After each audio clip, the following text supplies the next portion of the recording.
Multirreligiosidad. El tema de la multirreligiosidad es uno de los temas clave para entender tanto las religiones de la modernidad como las religiones del absoluto presente, puesto que tendemos, desde mi punto de vista, cada vez más a la construcción de contextos de multirreligiosidad.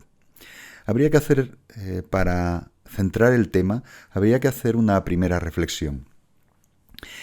El mundo actual es un mundo plural, en el que interactúan dos grandes tendencias. Una sería la globalización, la construcción de identidades comunes. Es uno de los elementos clave en la forma de entender la modernidad, que se centraba en pensar la posibilidad de una justicia universal, de pensar la posibilidad de al modo kantiano, de un mundo con una igualdad de todos sus habitantes, y que a su vez pues desapareciesen toda una serie de injustas divisiones y que construían, por tanto, una fragmentación de la humanidad. Ese sería un poco el planteamiento que encontraríamos detrás de la idea kantiana de la paz perpetua desde un contexto de lo que entenderíamos ahora un contexto de igualdad entre toda la humanidad. Pero a su vez, la modernidad incluyó desde muy pronto una tendencia que podríamos denominar en cierto modo antagónica, ¿no? Que es la tendencia a la diversificación y la tendencia a la diversificación, a la potenciación de las identidades propias, pero no construidas esas identidades propias como un bien que podríamos denominar de carácter personal, sino como un bien de carácter colectivo. Y eso terminó generando pues los modelos de los nacionalismos que fueron tan importantes como elementos potenciadores de construcciones identitarias que en alguna medida situaban a unos por encima de otros, y las propias historias nacionales reivindicaban ese carácter específico y en muchos casos también con la idea de la superioridad de unas respecto de otras. Y de hecho, las guerras napoleónicas, que por una parte tendieron a diseminar el modelo de la modernidad francesa, a su vez también estaban imbuidas de una construcción que podríamos denominar nacional o diversificadora desde la preeminencia, en ese caso, de Francia respecto de los demás. Entonces encontramos ese choque que perdura hasta el presente y construye también hasta el presente modelos religiosos diversos, y la utilización para unos y otros modelos de elementos que apuntalan estas dos que podríamos denominar grandes tendencias. La tendencia a lo global frente a la tendencia a lo local. El global versus local, aunque siempre nos queda el recurso, la opción de no estimar que se trata de modelos absolutamente inmezclables, sino que cabe la posibilidad de su mezcla, de su mestizaje, en lo que algunos pensadores han denominado con el término glocal, mezcla de global y local, que permitiría aunar ambos componentes y que quizá fuese un horizonte hacia el que pensar si llamamos así, si queremos llamarlo así, la transmodernidad. En ese contexto, que es, digamos, un contexto de base, ¿qué podríamos entender por multirreligiosidad? ¿Qué sería multirreligiosidad? Y hay que pensarlo frente a diversidad religiosa. Diversidad religiosa, ¿qué sería? La convivencia de diversas opciones religiosas en un campo religioso determinado. ¿Qué sería multirreligiosidad? La diversidad religiosa, pero en un marco de igualdad o fuertemente tendente a la igualdad. Es decir, esa igualdad de las modernidades que hemos citado antes. Marco fuertemente tendente a la igualdad o con el horizonte de futuro de la igualdad. ¿En qué lo encontramos caracterizado y por qué se trata de una construcción moderna? La construcción moderna de lo que denominaríamos multirreligiosidad. Pues porque detrás hay un principio de base que permea el marco jurídico, que es el derecho a la libertad religiosa. El derecho a la libertad religiosa tiende a construir multirreligiosidad, no solo diversidad religiosa. El derecho a la libertad religiosa no está suficientemente garantizado en los contextos de diversidad religiosa que conocemos a lo largo de la historia, ni siquiera en el contexto romano.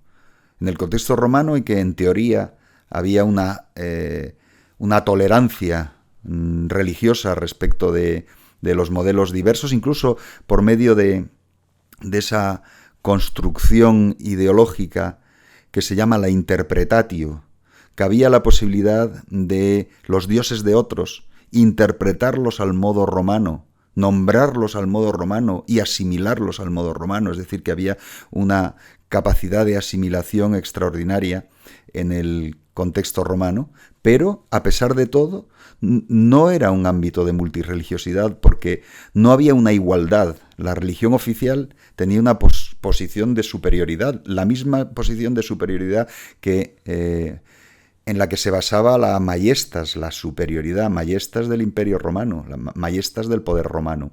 Entonces, ¿qué es lo que ocurre? Pues que era un ámbito de diversidad religiosa, pero no un ámbito de igualdad religiosa. Y así se vio en las persecuciones pues, contra judíos o contra cristianos, en las actitudes de intolerancia que son evidentemente incompatibles con un marco de multirreligiosidad. O en el Islam, en las religiones llamadas del libro o entendidas como religiones del libro, es decir, las religiones que hasta en el propio Corán sus tradiciones religiosas están incluidas en relatos que aparecen a lo largo de tantísimas azoras con personajes que van desde, reconocidos como personajes plenamente proféticos, como Abraham, como, en fin, por supuesto, Moisés, Musa, como Isa, Jesús, como tantos otros que aparecen como diversos profetas, por boca de los cuales Dios habló y expuso sus puntos de vista.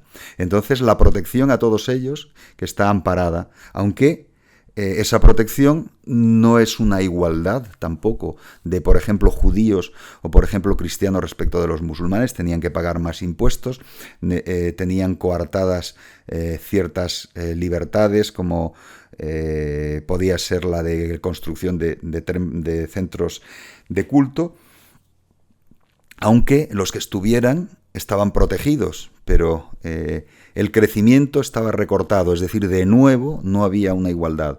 En los contextos de diversidad religiosa que encontramos a lo largo de la historia hasta la construcción de la modernidad, hasta el producto de la modernidad, que es la concreción clara del derecho a la libertad religiosa, no encontramos más que diversidad religiosa, ámbitos de diversidad religiosa en desigualdad. La península ibérica es un caso. desigualdad, es decir, que por mucho que se hable de la convivencia, podríamos también llamar malvivencia, entre cristianos, musulmanes y judíos, en los distintos reinos que en el medievo jalonaron lo que unos llamaban Al-Ándalus, otros llamaban España o Hispania y otros llamaban Sefarad.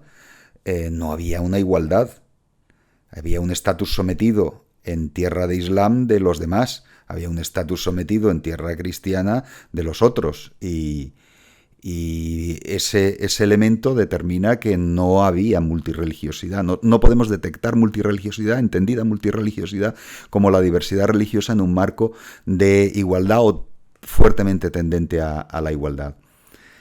Ese marco fuertemente tendente a la igualdad está amparado en su base es este derecho, el derecho a la libertad religiosa, que además está amparado en la legislación internacional, en eso que podríamos denominar lo global, en, por ejemplo, la Declaración Universal de Derechos Humanos de Naciones Unidas, en modelos que encontramos, pues, los primeros productos de la muy primera modernidad, desde la Constitución francesa de 1791 o la primera enmienda a la Constitución americana de 1789-1791.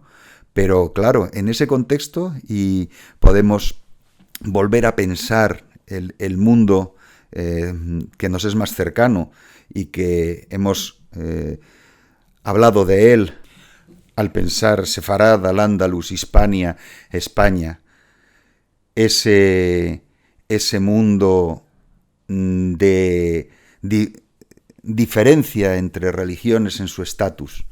Pues curiosamente ese mundo lo encontramos también una generación y pico después de que los norteamericanos se dotasen de la primera enmienda que luego veremos, y que por tanto nos carga al mundo español, a la modernidad española, con una losa que abarca, pues por ejemplo, la realmente primera constitución, que es la Constitución de 1812, una constitución teóricamente liberal, la de Cádiz, en su artículo 12, esta constitución política de la monarquía española promulgada en Cádiz el 19 de marzo, por eso se llama la PEPA, el 19 de marzo de 1812, ¿qué es lo que dice su artículo 12? La religión de la nación española es y será perpetuamente la católica, apostólica, romana, única, verdadera. La nación la protege por leyes sabias y justas y prohíbe el ejercicio de cualquiera otra. Es decir, que aquí está planteando que establece una religión como oficial, que es la católica, que incluso constitucionalmente dice que es la única verdadera, es decir, que los padres constituyentes plantean que es la única verdadera, es decir, que todo el resto de lugares del mundo en los cuales hay otras religiones están en el error. Es decir, un planteamiento constitucional extraordinariamente irreverente, podríamos decir, hacia otros modelos, ¿no? Y luego el siguiente paso, o sea, no solo establecer una religión, sino que prohíbe el ejercicio de cualquier otra religión. ¿Qué es lo que nos encontramos en la primera enmienda a la Constitución americana? Que es de 1789, pero puesta en actuación en esto que tenemos aquí, el Bill of Rights, en el que se incluye la primera enmienda y una serie de otras enmiendas, the Bill of Rights. Bueno, pues tenemos este artículo, o esta enmienda primera a la Constitución. En la Constitución americana no se había incluido este tipo de información y se hace una enmienda a la misma. La enmienda la tenemos puesta aquí, pues en la fachada del Newseum de Washington, el museo dedicado a la prensa, a las news, ¿no? ¿Por qué? Pues porque la primera enmienda, en una frase muy compleja incluye toda una serie de cosas, la libertad religiosa junto a la libertad de prensa, etcétera. Aquí podemos ver, por si les interesa a la izquierda, el texto en inglés, y a la derecha un intento de traducción que querría intentar recoger ese texto inglés, que es un texto con una presentación que podríamos denominar concisa y a lo mejor un poco tortuosa, ¿no? Pero en español se podría decir más o menos: el Congreso no hará ley alguna considerando el establecimiento, es decir, la adopción, el establecimiento de una religión, o prohibiendo el libre ejercicio de cualquiera de ellas, o coartando la libertad de expresión o de prensa, o el derecho del pueblo para reunirse pacíficamente y para solicitar del gobierno la reparación de agravios. Entonces, como ven, incluye muchas cosas, también la libertad de prensa, también la libertad de expresión, pero plantea la libertad religiosa en dos elementos clave. El primer elemento clave sería el no establecimiento, que podríamos denominar la cláusula 1. Cláusula 1 que vemos aquí es el no establecimiento de una religión oficial. Y la segunda cláusula podríamos decir que es la cláusula de libre ejercicio, que es decir, cualquiera está amparado para el libre ejercicio de su opción religiosa. Si volvemos atrás, desde esta idea de estas dos cláusulas de 1789, que nos encontramos en el artículo 12 de la Constitución española, pues que es justamente como mirarse al espejo y al revés. Es decir, lo que hace es una cláusula de establecimiento de religión y una segunda cláusula de negación del libre ejercicio. Es como si hubieran visto la Constitución americana y hubieran dicho: vamos a hacer lo contrario. Evidentemente, pues es algo que nos resulta una losa que, en cierto modo, caracteriza al pensamiento a este respecto en nuestro país desde el origen de la propia nación. Han visto que está hablando de la nación y asociándola indisolublemente, podríamos casi decir, con la religión católica. Es decir, que es la primera prueba clara y fehaciente de un modelo nacional católico de entender la acción política. Vamos al marco global. La Declaración Universal de los Derechos Humanos, que hemos citado antes, aprobada el 10 de diciembre de 1948 por Naciones Unidas, ¿qué es lo que dice? En el artículo 2 plantea la libertad, el derecho a no haber una distinción por una serie de cosas, que puede ser raza, color, sexo, idioma, religión, opinión política o cualquier otra índole. Y el artículo 18, que es el claro relacionado con el tema que nos interesa, pero que incluye también no solo la religión, sino algo que está íntimamente conectado con la religión en este asunto, y que permite, por tanto, incluir dentro de lo que podríamos denominar libertad religiosa también la libertad de no tener religión, la libertad de, aquí lo plantea muy bien, el derecho a la libertad de conciencia. A la libertad de conciencia. Entonces, artículo 18 de la Declaración Universal de Derechos Humanos de Naciones Unidas: toda persona tiene derecho a la libertad de pensamiento, de conciencia y de religión. Este derecho incluye la libertad de cambiar de religión o de creencia, así como la libertad de manifestar su religión o su creencia individual y colectivamente, tanto en público como en privado, por la enseñanza, la práctica, el culto y la observancia.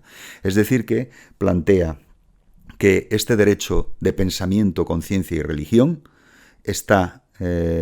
incluye también la capacidad de cambiar, primera, que plantea, así como la capacidad. No es un derecho entendido como un derecho exclusivamente y solamente individual, sino que es un derecho que se puede manifestar de modo individual y colectivo.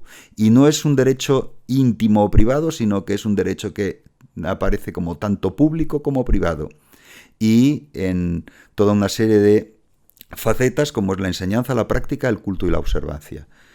La Constitución española de 1978 plantea el artículo 14, es muy parecido en su ámbito al artículo 2 de la Declaración Universal de Derechos Humanos, es decir, la igualdad sin que pueda haber discriminación en razón de nacimiento, raza, sexo, religión, opinión o cualquier otra condición. Y el artículo 16, que es el artículo clave en la Constitución actual y que evidencia un marco de multirreligiosidad. Lo mismo que hemos visto en el caso de la americana, un marco de multirreligiosidad. Multirreligiosidad, ¿por qué? Porque lo que está planteando es una igualdad de religiones. El poder político lo que hace es sostener la igualdad entre todas las religiones al no establecer una como privilegiada y oficial y al no impedir el ejercicio de cualquier otra. Es interesante la Constitución española porque, además de estos dos elementos, plantea un tercero, ahora lo vemos. Artículo 16.1, se garantiza la libertad ideológica, religiosa y de culto de los individuos y las comunidades, es decir, ambas, tanto lo individual como lo colectivo, individuos y comunidades, sin más limitación en sus manifestaciones que la necesaria para el mantenimiento del orden público protegido por la ley. Aquí está la cortapisa. La cortapisa es el orden público, es decir, la única cortapisa que hay, el único límite a la libertad religiosa es el orden público. Segundo artículo 16.2, nadie podrá ser obligado a declarar sobre su ideología, religión o creencias, que es una forma de protección de la identidad religiosa, que no tiene por qué hacerse pública si no quieres, lo cual no quiere decir, es decir, aquí no se tiene que leer que no se pueda preguntar. Lo que aquí se dice es que no estás obligado a declarar. Es decir, si a ti en un censo te preguntan tu opción religiosa, perfectamente puedes no contestar, porque el artículo 16.2 de la Constitución te ampara para no contestar. Nadie te puede obligar a contestar lo que tu ideología, tu religión o tus creencias. Y tercero, ninguna confesión tendrá carácter estatal, es decir, no establecimiento. Cláusula de no establecimiento que hemos visto antes. Aunque con una forma también un poco tortuosa, pero bueno, ninguna confesión tendrá carácter estatal, es decir, que no hay una religión oficial, no hay una religión estatal. Y luego dice, y esto es un planteamiento ciertamente diferente a lo que hemos visto hasta ahora en la primera enmienda. Los poderes públicos tendrán en cuenta las creencias religiosas de la sociedad española y mantendrán las consiguientes relaciones de cooperación con la Iglesia Católica y las demás confesiones. Si hubiera dicho solo la Iglesia Católica, entonces podríamos pensar que no sería un marco multirreligioso pleno. Pero al decir las demás confesiones, está abriendo la posibilidad a que la presencia en el texto constitucional de la Iglesia Católica tenga que ver con el peso de la misma en el caso español, pero no con unos planteamientos como los que encontramos en el artículo 12 de la Constitución de Cádiz. Es decir, aquí no hay una cláusula que impida la libertad religiosa, todo lo contrario, está garantizada la libertad de culto, está garantizada el libre ejercicio, si hablamos con las palabras, el free exercise que veíamos que decía la primera enmienda a la Constitución americana. Entonces, artículo 16.1, libre ejercicio. Artículo 16.3, parte primera, no establecimiento. Y tercera, digamos que cláusula característica de España, la cooperación. Es decir, que en España constitucionalmente hay un elemento más que no encontramos en la primera enmienda americana, que es la cooperación. Los poderes públicos tienen en cuenta las creencias de la sociedad española y mantienen las consiguientes relaciones de cooperación. Las relaciones de cooperación lo que marcan es un paso más en la acción de multirreligiosidad, podríamos decir. Y este es el gran marco. Bueno, otro elemento que puede ser interesante, sobre todo a la hora de pensar la educación religiosa, es el 27.3. Los poderes públicos garantizan el derecho que asiste a los padres para que sus hijos reciban la formación religiosa y moral que esté de acuerdo con sus propias convicciones. Esto no quiere decir que los padres puedan obligar a otros que tengan convicciones distintas a seguir las suyas. Es decir, que no es incompatible este planteamiento también con el marco que hemos visto antes, que llamaríamos multirreligioso, es decir, un marco en el cual se plantea una teórica y tendencia a la igualdad. En esa tendencia a la igualdad está también que la educación no pueda obligar a unos de un punto de vista a tener que someterse a otros con otro punto de vista también. Podríamos leer el artículo 27.3 de esa manera, lo cual resulta particularmente interesante en este contexto que estamos viendo, ¿no? ¿Qué es lo que nos podemos extraer de este asunto, ¿no? Pues que hay dos focos que en ocasión están en tirantez. Bueno, hay que entender que las relaciones son dinámicas en todo este contexto de construcción de la multirreligiosidad. Las relaciones son dinámicas, en algunos casos con fuerte tirantez y en otros con menos, pero lo que encontramos es esas dos miradas que caracterizan el mundo actual. La mirada de lo global, que necesariamente se ha de figurar las religiones del mundo en plural y que no puede establecer privilegios, y cuanto más global se piensa, más se salta de un marco constitucional de un país determinado a un intento común, como podría ser la Declaración Universal de Derechos Humanos de Naciones Unidas. Cuanto más global es el punto de vista, necesariamente los privilegios no pueden ser evidenciados. De ahí que haya muchos países o unos cuantos países que no hayan firmado esa Declaración Universal, porque estiman a lo mejor, y es un caso, pues por ejemplo, algunos países musulmanes, que el derecho que ampara a cambiar de religión va en contra de sus planteamientos. Que claro, es que el derecho a cambiar de religión es un elemento fundamental. Es un elemento fundamental en esta construcción de igualdad de religiones. Si no te permiten cambiar de religión, están dando a entender que hay una muy superior a las demás, que es la que protege tu marco legal, ya sea un marco legal religioso o un marco legal civil, cuando en algunos casos hay esa mezcla de ambos que en algunos países ocurre, ¿no? Entonces, bueno, pues por una parte la mirada de lo global, y por otra parte la mirada contextual de lo local. Es decir, la memoria de las religiones nacionales, que puede tender a singularizar y privilegiar, lo que podemos encontrar quizá en el artículo 16.3 de la Constitución española, cuando se identifica una opción religiosa, cuando en el 16.3 se dice se mantendrán las consiguientes relaciones de cooperación con la Iglesia Católica y las demás confesiones. Probablemente hubiera sido menos contextual hacia lo local el haberlo planteado como mantendrán las consiguientes relaciones de cooperación con las diferentes confesiones.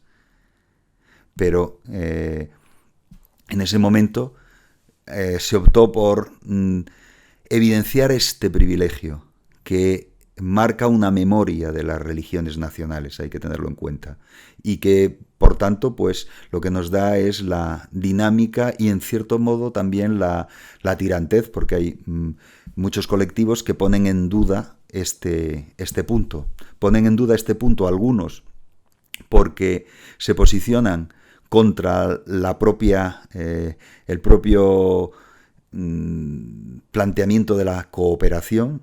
Dicen que no es necesaria la cooperación, que es bastante con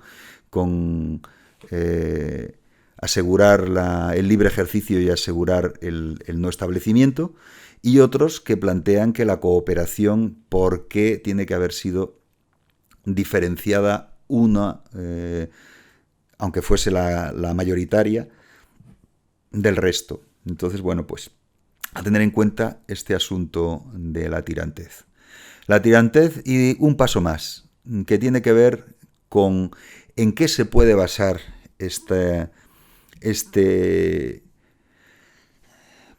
perduración de ciertos que podríamos llamar privilegios de unos respecto de otros y que los encontramos en múltiples lugares. Los privilegios, por ejemplo, en Sri Lanka o en Myanmar o en Tailandia respecto del budismo, o los privilegios que, además crecientes, en la India respecto del hinduismo, o los privilegios del Islam en países que incluso como Turquía no los estaban estableciendo, no los habían establecido desde hacía tiempo, o los habían mitigado a partir de la acción de una figura que es clave en todo este asunto, que es en Turquía, que es Atatürk, Mustafa Kemal.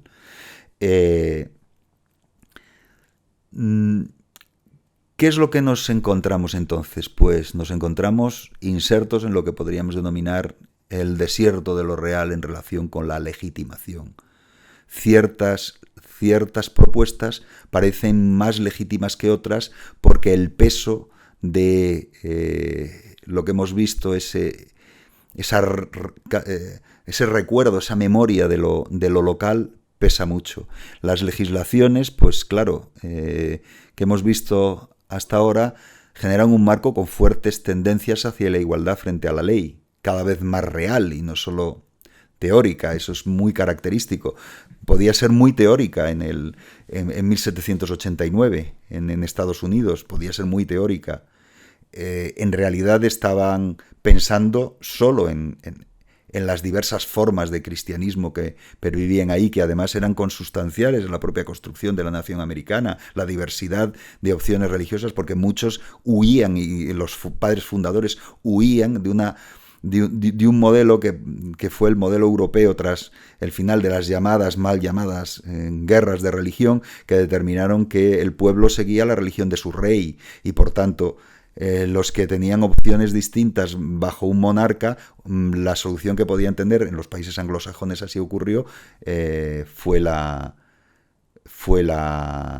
huida, y América se construyó, por lo menos en los imaginarios americanos se construyeron desde ese espíritu de la minoría frente a la mayoría, y por tanto la defensa de la minoría frente al peso de una mayoría sostenida, como ocurría con la Iglesia de Inglaterra, sostenida desde el propio poder y casi inherente al propio poder, ¿no?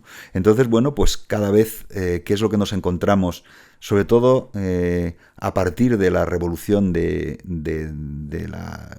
costumbres y revolución de modos de entender el mundo que ocurre a partir de la década de 1960, que redimensionó los contenidos de lo que era el privilegio, también el privilegio de los varones respecto de las mujeres, que no hay que olvidar que fue consustancial a los modelos modernos hasta esos momentos, ¿no?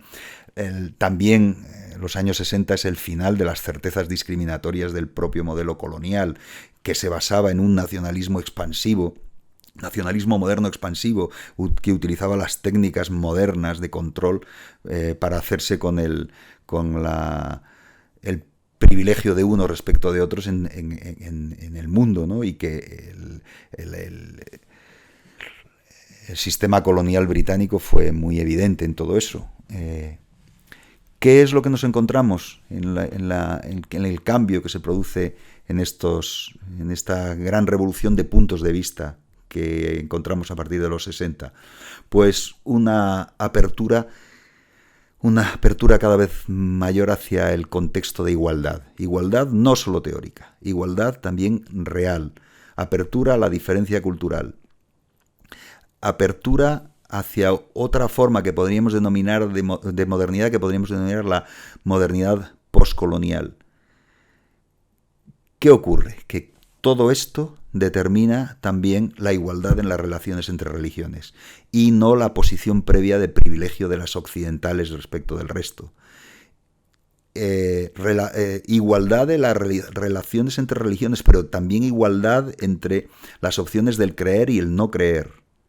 opciones del creer y el no creer que en el contexto este de los años 60 encontraban en medio mundo, el mundo gobernado por el, entre comillas, comunismo real, unas cortapisas mayores o menores, dependiendo de los países, a la acción religiosa, a la libertad religiosa, hasta el ejemplo extremo que fue la Albania bajo el dominio de Enver Hoxha, que entre 1967 y 1991 prohibió toda práctica y toda acción religiosa.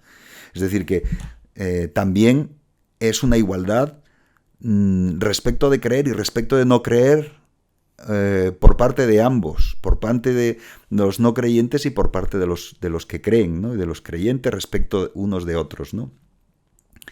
La multirreligiosidad, en resumen, podríamos decir que se sustenta en la tendencia hacia la igualdad y se caracteriza por una legitimidad equivalente de todas las opciones, salvo que conculquen la legalidad. Es decir, las que, como planteaba muy claramente el artículo 16.1 de la Constitución española, el límite es conculcar la ley.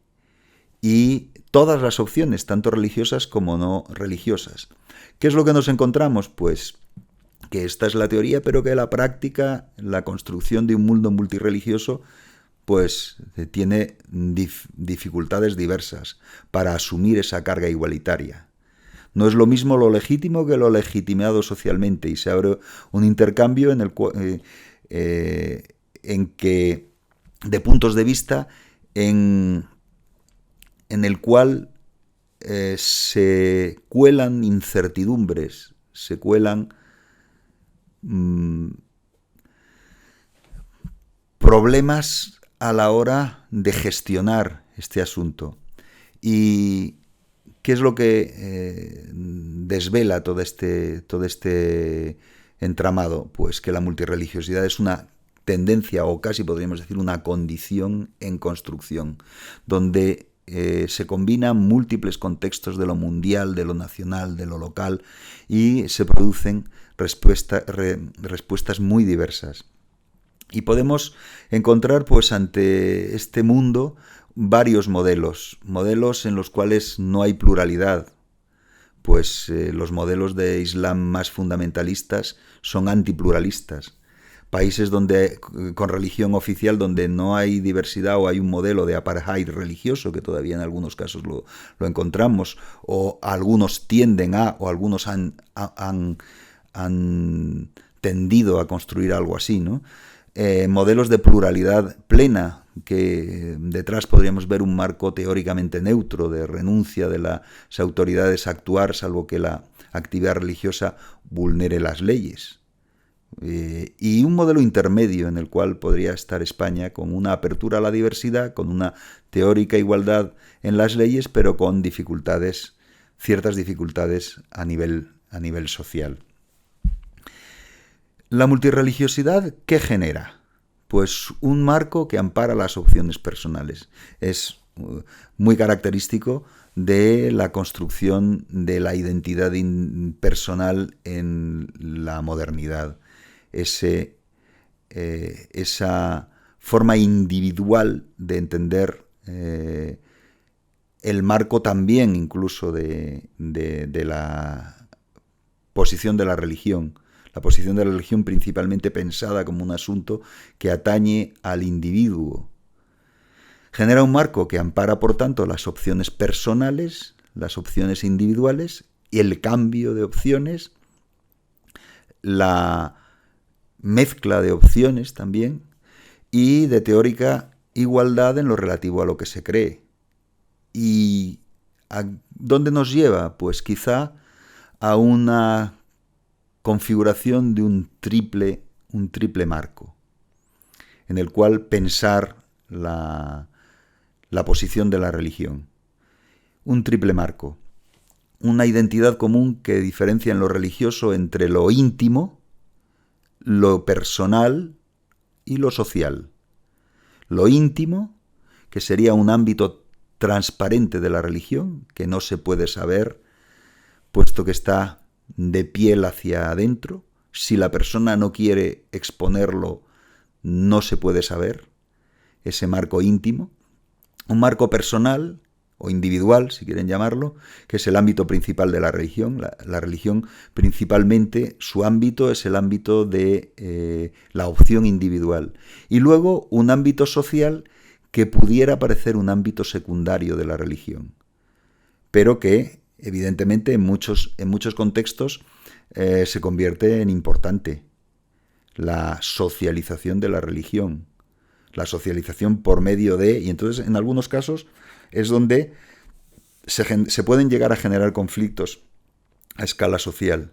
La toma de posesión de la ciudad, por ejemplo, por parte de una religión, que puede ser tenida por lesiva por otras, porque el ámbito individual o personal es el ámbito en el cual la religión genera menos conflicto, puesto que se circunscribe a los contextos personales. Aunque en esos contextos personales haya un cierto conflicto desde algunos puntos de vista en relación con la socialización familiar de las ideas religiosas, etcétera, pero eso digamos que es aparte.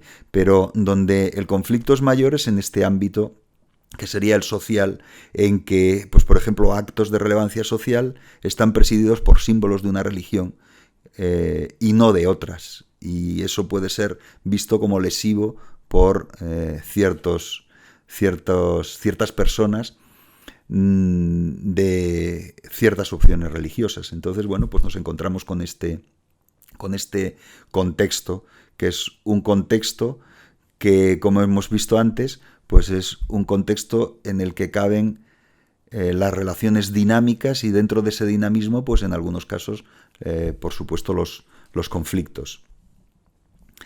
¿Dónde nos lleva este marco que es el marco de la modernidad? Pues a un concepto que es el de, en los ámbitos europeos se ha planteado así el nombre, separación de Iglesia y Estado.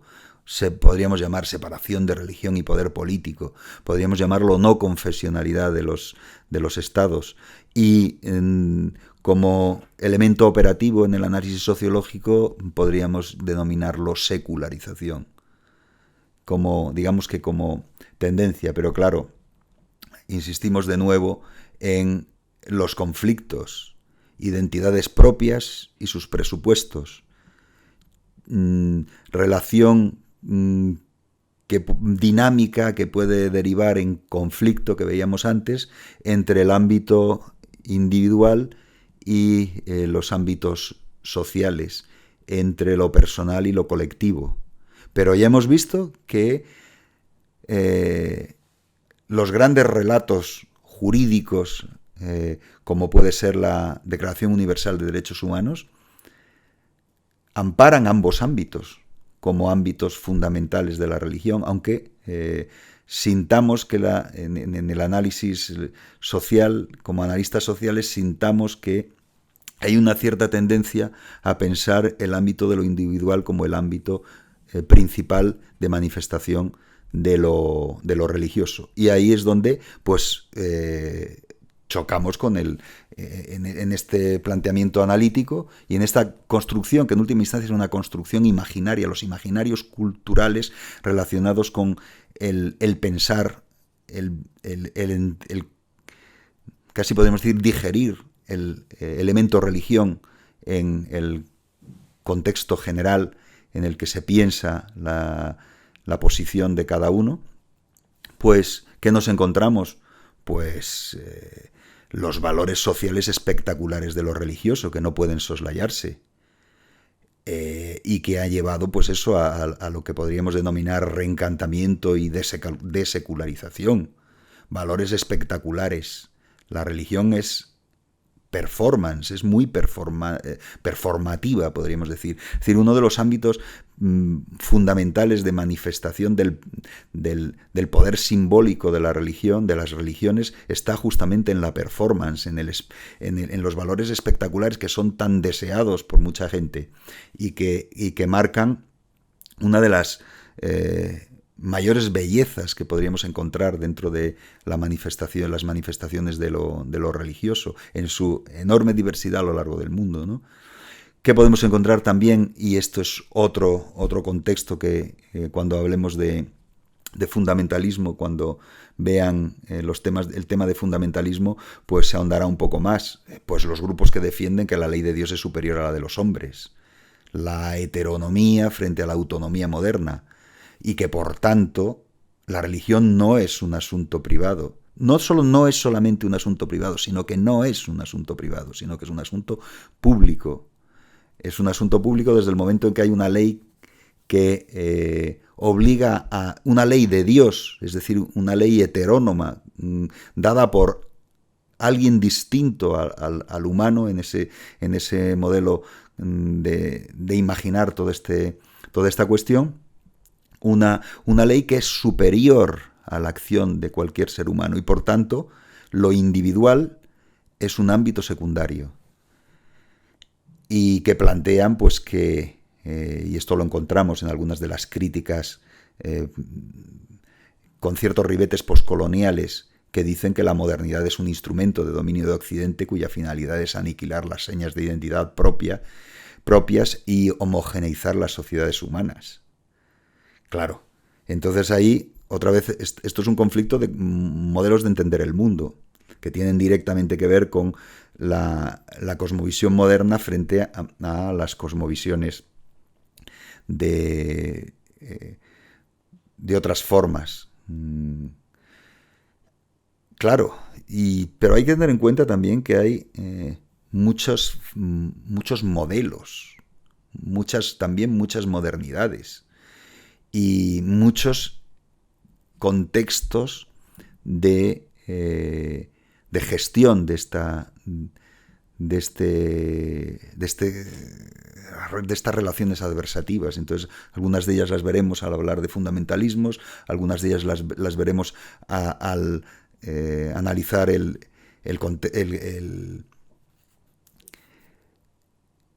la palabra secta y el uso de la palabra secta, la estigmatización de ciertos modelos religiosos y, en fin, y conflictos personales entre creencia y comportamiento que también veremos en relación con el género, en relación con formas de entender el mundo, cosmovisión moderna, por ejemplo, en lo relativo a evolución, etcétera. Todo esto lo iremos viendo, incluso, claro, lo que teóricamente se llaman guerras o conflictos causados por la religión, guerra y religión, conflicto y religión, que es otro de los temas a tener en cuenta en este asunto.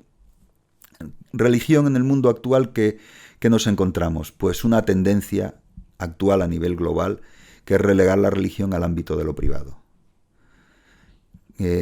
Esto es un intento de resumir las ideas vistas hasta ahora.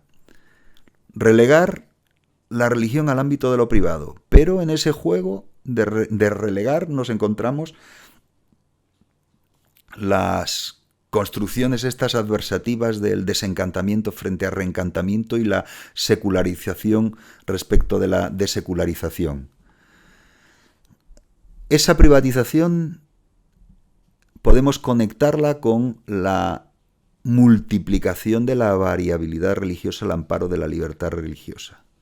La libertad religiosa vista como una libertad personal que determina modelos de entender la religión a la carta, podríamos decir, individuales. Esta individualización lo que hace también es construir modelos individuales de religión. Es decir, católicos que, por ejemplo, creen en la reencarnación o incluyen técnicas de religiones orientales en su vida diaria, o mezclas diversas que podemos encontrar, por ejemplo, cristianos que incluyen técnicas de sanación de tipo africano, étnicas africanas o de otro tipo. Es decir, este mundo de una religión a la carta que cada uno escoge su camino, ¿no? Y configurándose este mundo multirreligioso, cuyo mejor ejemplo y cuyo paradigma son los Estados Unidos. Y hay que tener en cuenta también la posición de los Estados Unidos en el liderazgo mundial y, por tanto, como ese liderazgo también potencia estas características y estos contextos. Y, en última instancia, pues un modelo de sociedades y de ciudades, porque cada vez lo vemos más en ese ámbito, que es el ámbito cívico, modelo de ciudades abiertas a la diversidad, que podríamos denominar hipermercados de las opciones religiosas, que se adaptan a los cambios personales o sociales y que construyen este mundo abigarrado, que es un mundo con claras tendencias a la multirreligiosidad, aunque puede haber otros contextos, que lo veremos al hablar de las religiones del futuro. Puede haber otros contextos posibles de derivación futura, aunque desde mi punto de vista el camino hacia el que nos lleva, digamos, ahora mismo la senda, el camino es hacia un camino de multirreligiosidad. Ya hemos visto que la multirreligiosidad es la diversidad religiosa en contextos con una fuerte tendencia a la igualdad.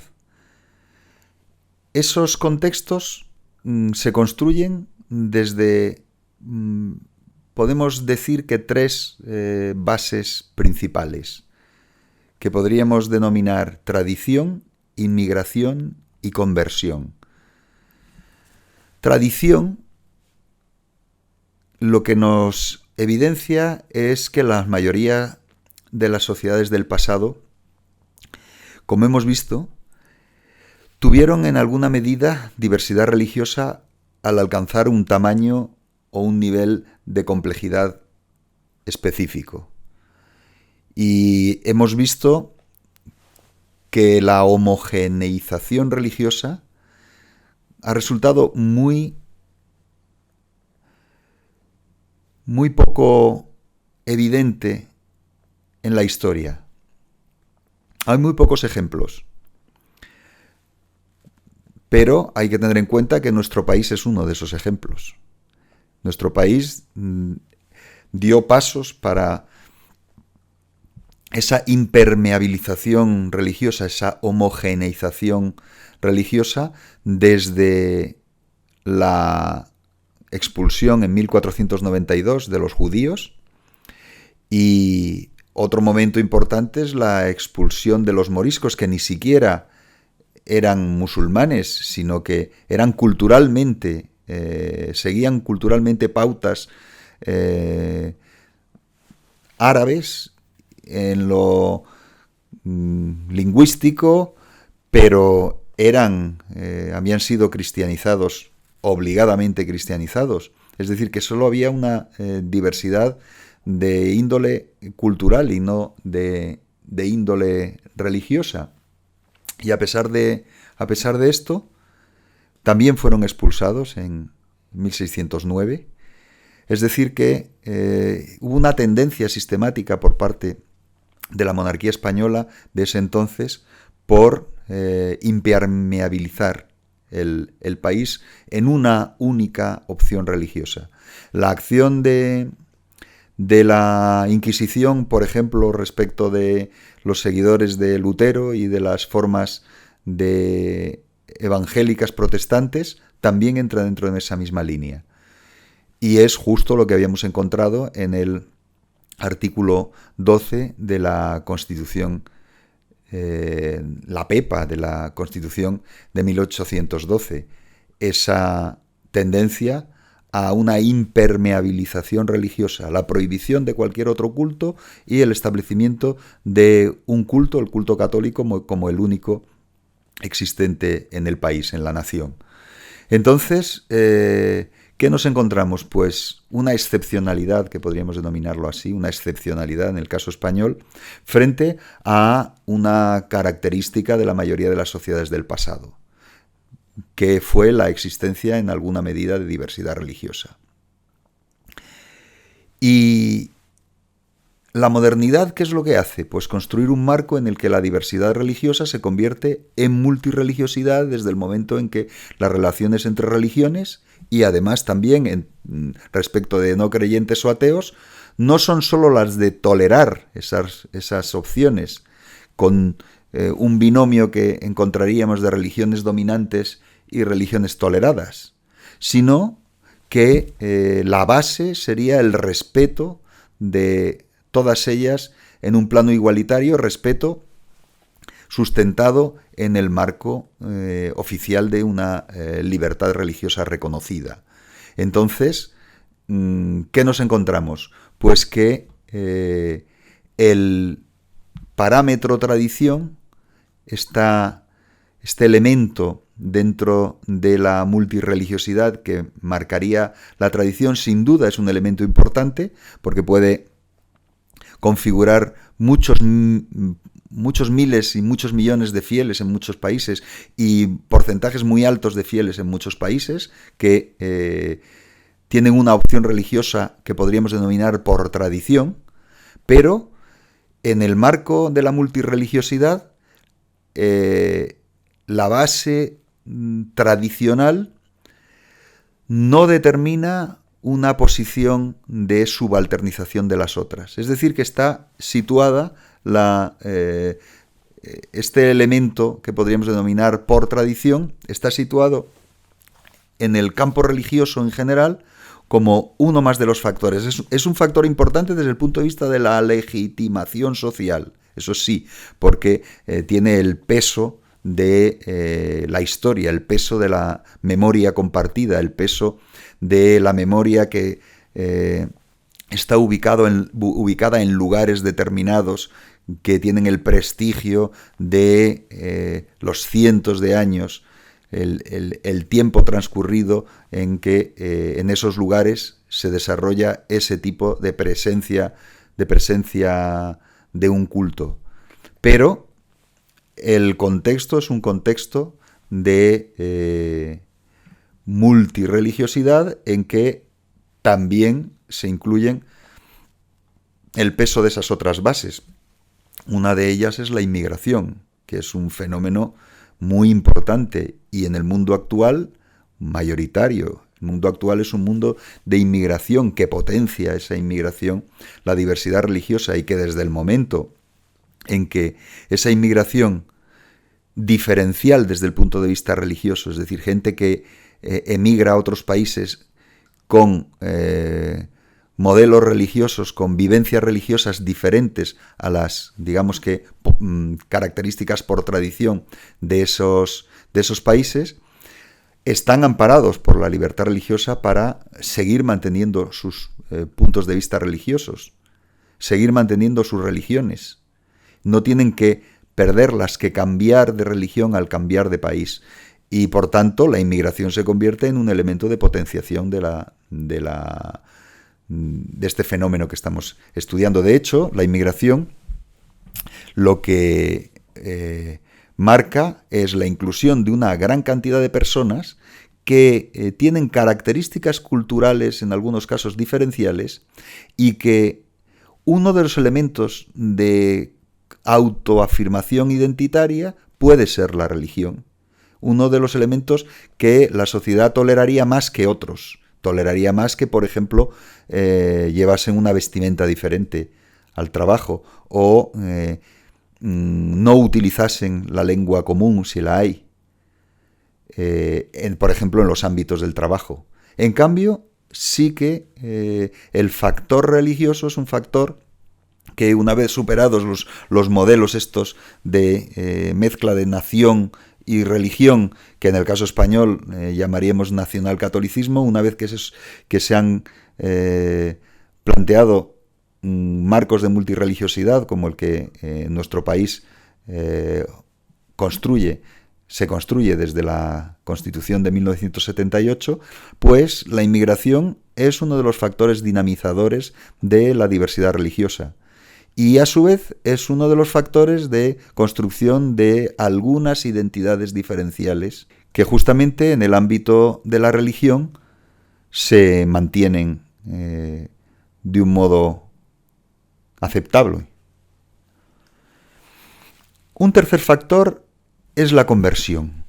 La conversión pudiera parecernos un fenómeno más minoritario, pero tiene contextos en los cuales resulta notable y destacable. Así, frente a la tradición que construye los grandes números, por ejemplo en España, el catolicismo español, en el contexto de la multirreligiosidad en el campo religioso español, está marcando porcentajes muy altos, entre 60 y 70%. Frente a la inmigración, que encontramos que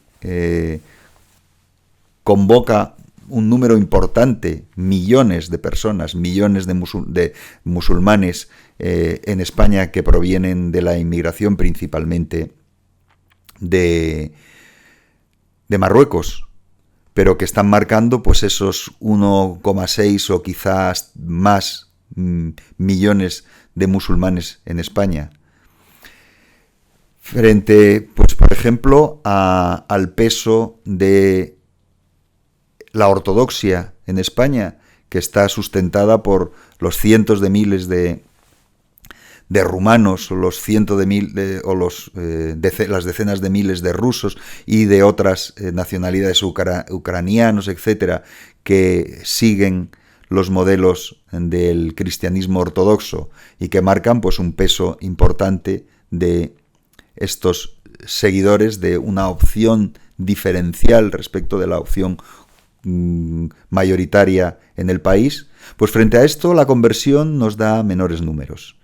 En el Islam los conversos, es decir, los que han pasado de otras opciones religiosas o de no tener ninguna a ser musulmanes en España, pues son una minoría. Son una minoría también, aunque hay algunos, en la ortodoxia. Son una minoría entre los hinduistas, por ejemplo, que son muy mayoritariamente lo que podríamos denominar hinduistas étnicos, es decir, descendientes de poblaciones de la India, venidas en algunos casos en el siglo XIX, pero que han mantenido en muchas ocasiones modelos de nupcialidad que potenciaban la identidad diferencial respecto del resto. Pues, de todas formas, en el caso español hay ejemplos del otro camino, de peso de la conversión. Por ejemplo, los budistas españoles son principalmente conversos, son principalmente gente que no viene de los países de Asia, no son inmigrantes que provienen de países de Asia. Un caso también interesante es el de las iglesias evangélicas. Los cristianos evangélicos en España, un número muy importante son conversos. Aunque hay también un número destacado de inmigrantes que vienen de países principalmente de Latinoamérica y que han pasado hacia opciones, muchas veces desde el catolicismo, hacia opciones pentecostales, cristianas pentecostales o en general cristianas evangélicas.